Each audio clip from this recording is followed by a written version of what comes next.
یوں تو تاریخ میں کئی تبدیلی کے ساتھ ساتھ ننچکو کی تاریخ اور اس کی اصلیت صحیح طور پر جاننا بہت مشکل ہے۔ اس سے پہلے اس کو بطور ہتھیار استعمال کیا جاتا تھا۔ ننچکو چاول کی بھوسی لگانے کا ایک ذریعہ تھا۔ جاپان کے جنوبی واقع جزیرہ اوکیناوا میں اس کو 1429 میں ہائی جیک یعنی قبضہ کیا گیا۔ یہاں کے باشندوں نے اپنے آپ کو شہنشاہ شوہاشی سے دفاع کرنے کی خواہش میں اس کو استعمال کیا تھا۔ شوہاشی نے 3 حصوں پر حملہ کیا تھا اور ریوکیو کی سلطنت بنانے کے لیے متحد ہو گئے۔ بغاوت کے امکان سے بچنے کے لیے اس نے جزیرے کے کسانوں کو اسلحہ رکھنے سے منع کیا۔ ننچکو فلموں اور ٹیلی ویژن میں بروس لی کی نمائش کی وجہ سے عام لوگوں کو زیادہ جانا جاتا ہے۔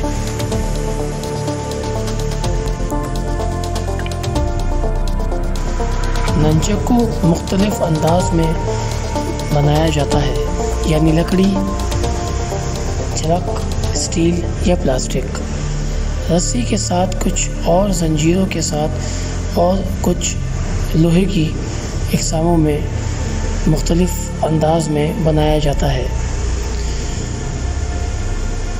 اوکیناون کوبوڈو اور کراٹے میں عام طور پر استعمال ہونے والا ننچکو مارشل آرٹ کے بہت مشہور ہتھیاروں میں سے ایک ہے، کیونکہ یہ تیز ہے اور استعمال میں آسان ہے۔ روایتی طور پر ایک حیرت انگیز ہتھیار کے طور پر استعمال کیا جاتا ہے۔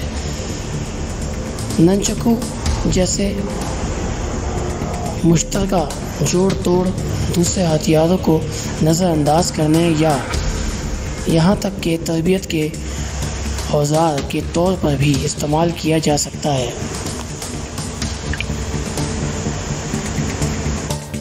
حیرانگی کی بات یہ ہے کہ ننچک اوکیناوا میں پیدا ہوا۔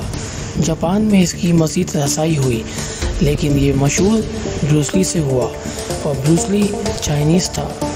بروس لی کا سٹائل چائنیز تھا، اور چائنیز مارشل آرٹ میں ننچک نہیں ہوتا بلکہ 3 سیکشن سٹاف ہوتا ہے۔ جاپان میں سنسد سکون کہا جاتا ہے، لیکن اسے چائنیز زبان میں الگ الفاظ میں بیان کیا گیا ہے۔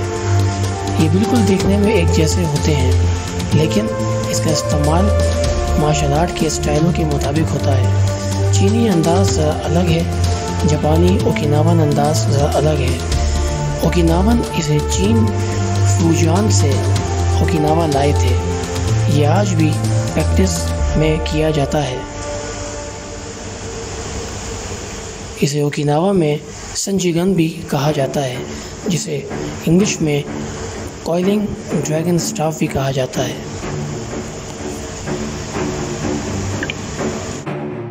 ننچک میں 2 ڈنڈوں کو یا لکڑی کے 2 حصوں کو جوڑا جاتا ہے، لیکن 3 سیکشن سٹاف میں 3 ڈنڈوں کو آپس میں جکڑا جاتا ہے۔ یہ جب تک چین میں اور اوکیناوا میں رہا تو یہ روایتی چاول کی کاشتکاری کے لیے استعمال ہوتا رہا۔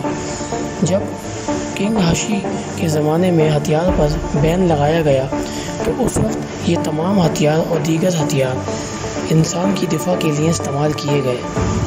اب تک یہ چیز صرف اپنی دفاع کے لیے تھی، لیکن 19ویں صدی میں یہ مارشل آرٹ کا حصہ بنا، اور یہی ہتھیار آگے جا کر یورپ، امریکہ اور دیگر فلپین کے ساتھ ساتھ دوسرے ممالک میں جا کر ان کی مارشل آرٹ کا حصہ بنے، یہاں تک کہ نینجا سٹائل کے اندر بھی اسے استعمال کیا گیا۔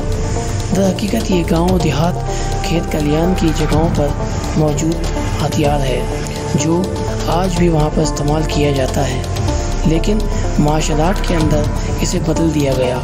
یہ جو سیدھی لکڑی واضح طور پر دکھائی جاتی ہے، در حقیقت یہ اصلی ننچک نہیں۔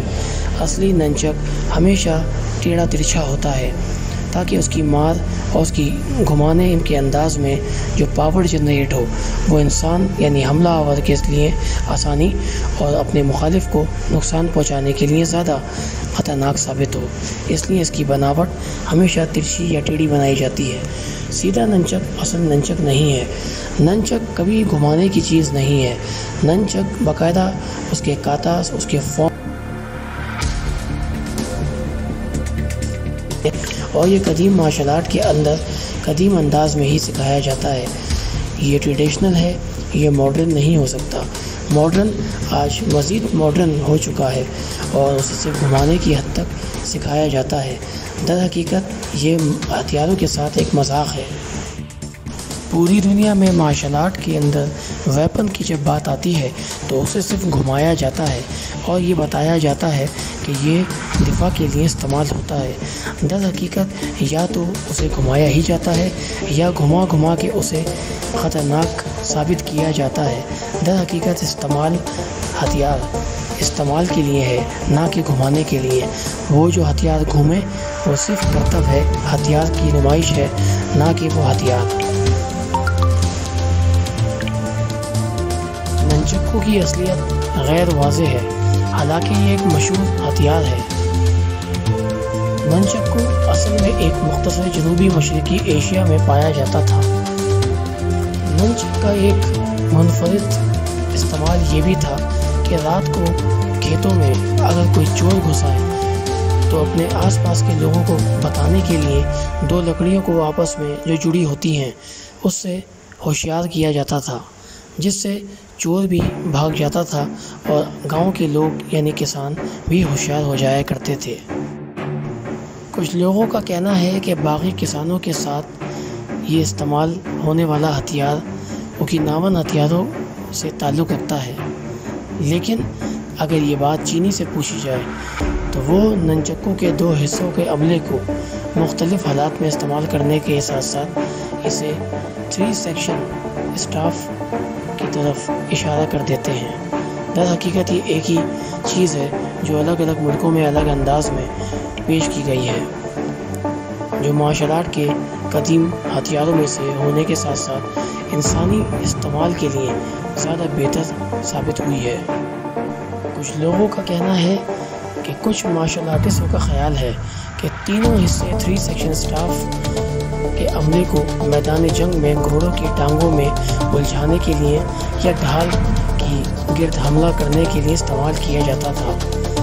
ہتھیار کی لمبائی اور اس کا استعمال میں دشواری، تیز دھاروں یا کناروں کی کمی اور اس کے دیگر فوائد اس طرح کے جنگ کے میدان کے ہتھیاروں جیسے تیز استعمال میں آتے ہیں۔ 3 سیکشن اسٹاف کا ہسٹریکل ایویڈنس ملتا ہے اور پتہ چلتا ہے کہ ایک فیمس زاؤ کیانگین جو پہلا امپیریل کنگ تھا سونگ ڈائنسٹی کا 960 AD کے اندر۔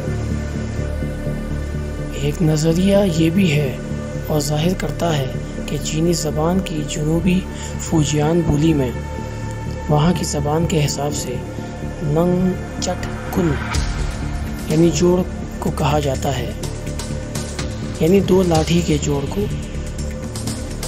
اور نون کی تعریف جوڑوں سے ہے۔ اس ہتھیار کا دوسرا نام نو چیکو بھی ہے۔